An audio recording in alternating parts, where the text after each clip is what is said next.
আজকের ইফতারের পরে অনেক মন চাচ্ছিল পুরান ঢাকার সাদা গরুর মাংস রান্না করে খাওয়ার, আর হচ্ছে পোলাও। তো যেই ভাবা সেই কাজ। তো আজকে আমার বাবা অনেক তাজা তাজা মাংস এনেছিল। আসলে রোজার ঈদ তো এসেই গিয়েছে, যার জন্য গরুর মাংস আনা হয়ে গিয়েছে। তো এখান থেকে আমি তেল চর্বি সহ কিছু মাংস নিয়েছিলাম। আসলে এরকম সাদা মাংস রান্না করার জন্য এরকম তেল চর্বিযুক্ত মাংসই বেশি ভালো লাগে খেতে।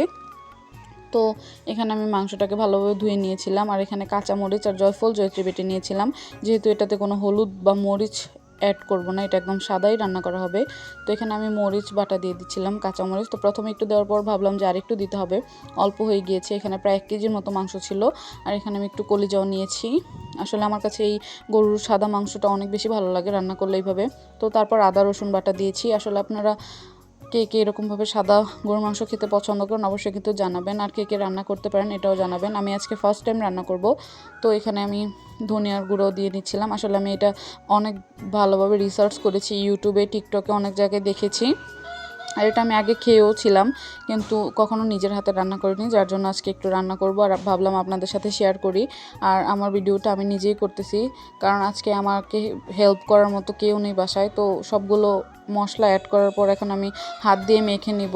আসলে আমাদের বাসায় টক দই ছিল না, যার জন্য আমি জাল করা দুধের মধ্যে লেবু দিয়ে টক দই বানিয়ে নিয়েছি। তো এভাবে মেখে আমি প্রায় আধা ঘন্টার মতো ফ্রিজে রেখে দিব, যাতে মাংসটার ভিতরে মশলাটা যায়। আর দেখতেও কিন্তু অনেক বেশি সুন্দর লাগতেছিল কালারটা। এরকম গরুর মাংসের সাদা রেসিপি কিন্তু আমার খেতে অনেক বেশি ভালো লাগে। তো তারপরে দেখেন আধা ঘন্টা পরে যে সব চর্বিগুলো কিভাবে জমে গিয়েছিল। তো আমার এখানে তেল আর হচ্ছে পেঁয়াজ বাটা অ্যাড করা হয়নি, যার জন্য আমি এখানে পেঁয়াজ বাটা অ্যাড করেছি। আসলে পেঁয়াজটাকে আধা বাটা করেছি, আর আরেকটু কুচিও দিয়েছি, দিয়ে একবারে ভালোভাবে এখন এটাকে মেখে নিব, যাতে একদম মাংসের সাথে মিক্সড হয়ে যায়। তো তারপরে গরম তেল দিয়ে আর এইটা তেজপাতা দিয়ে এখন আমি মাংসগুলোকে দিয়ে দিব। আর এটাকে দেওয়ার পর আর কোনো কাজ নেই, একদম মিডিয়াম টু লো আছে, এটাকে ভালোভাবে কুক করতে হবে।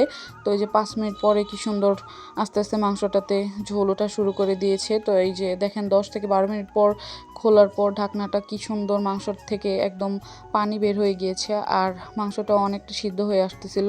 তো এইভাবে আমি মিডিয়াম টু লো আছে অনেকক্ষণ রান্না করে মাংসটাকে একদম কষা কষাভাবে তৈরি করে নিব, যাতে মাংসটা একদম ভালোভাবে সিদ্ধ হয়ে যায়।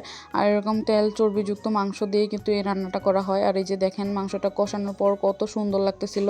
এখনই কিন্তু রান্না শেষ না, আর মাংসটাও কিন্তু পুরোপুরি এখনও রান্না হয়নি। এই যে একদম কষা কষা হয়ে গিয়েছে মাংসটা।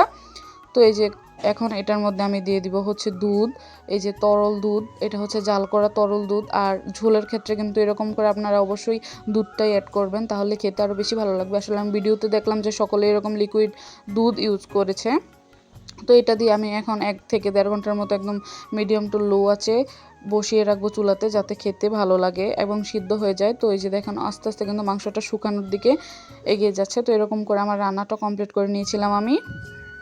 এবারে হচ্ছে খাওয়ার পালা। তো সাদা পোলাও রান্না করেছি, আর পোলাও রান্না তো অনেক বেশি ইজি, আপনারা সকলেই জানেন, তাই আর পোলাওয়ের রেসিপিটা শেয়ার করিনি। তো তারপর এখানে একটু সালাদ, মাখা সালাদ নিয়েছিলাম আর লেবু নিয়েছিলাম। তো এই যে সাদা পোলাওয়ের সাথে কিন্তু দেখুন গরুর মাংসটা কত বেশি সুন্দর লাগতেছে। আর এখানে আমি 2 পিস সলিড মাংস আর 2 থেকে 3 পিস চর্বি নিয়েছিলাম। আর এই চর্বি দিয়ে গ্রেভি দিয়ে খেতে অনেক বেশি মজা লাগতেছিল। বিশেষ করেন গাইজ ইফতারের পরে আর কি আমার এত বেশি মন চেয়েছে, যার জন্য আর কি আমি এটা রান্না করেছি। আর 9টা-10টার দিকে খেয়েছি, খেতে আমার অনেক বেশি ভালো লেগেছে। আর এই যে দেখেন চর্বিগুলো কত বেশি সফট, মানে অনেকক্ষণ ধরে জাল করেছে, যার জন্য খেতে এত বেশি মজা লাগতেছিল। আর সাথে অবশ্যই কিন্তু এরকম লেবু আর মাখা সালাদ নিয়ে নেবেন, খাওয়ার টেস্টটা যদি দ্বিগুণ বাড়াতে চান। তো এই যে একটু একটু করে আমি তেল চর্বি নিয়েছি খাওয়ার জন্য, আর মাংসটাকেও ভালোভাবে মেখে নিচ্ছিলাম। তারপর আর কি এই যে মাংসটাকে ভালোভাবে নিয়ে পোলাওয়ের সাথে মিক্সড করতেছিলাম, আর এরকমভাবে মেখে খেতে কিন্তু আমার অনেক বেশি ভালো লাগে। আর এটা যদি গরুর মাংস হয় তাহলে তো কোনো কথাই নেই। তো একটু একটু করে লেবু চিপড়ে খাচ্ছিলাম, একদম মুখের মধ্যে মেল্ট হয়ে যাচ্ছিলো। পোলাওটাও আজকে একটু নরম ছিল, যার জন্য খেতে ভালো লাগতেছিল। আর গরুর মাংসের এই গ্রেভিটা অনেক বেশি মজা গাইস, আপনারা কিন্তু অবশ্যই একবার হলেও ট্রাই করবেন। আর আমার এটা খেয়ে বাসার সবাই অনেক বেশি প্রশংসা করেছে, যেহেতু প্রথমবার রান্না করেছিলাম ওই তুলনায় অনেক বেশি মজাই হয়েছে। তো তার সাথে একটু সালাদ অ্যাড করে খাচ্ছিলাম। তো ভাবলাম আপনাদের সাথে ভিডিওটা শেয়ার করি। আর আমার ভিডিও কার কার ভালো লাগে অবশ্যই কিন্তু কমেন্ট করে জানাবেন। আর এই ভিডিওটা যদি ভালো লাগে অবশ্যই চ্যানেলটা সাবস্ক্রাইব করে দিবেন, আর এরকম রেসিপি চাইলে অবশ্যই আমাকে কমেন্ট করবেন। তো এই যে আমার অলমোস্ট খাওয়া দাওয়া শেষ হয়ে গিয়েছে। তো আমি তারপর একটু পোলাও গ্রেভি দিয়ে খাচ্ছিলাম। তো ভিডিওটা ভালো লাগলে লাইক করেন।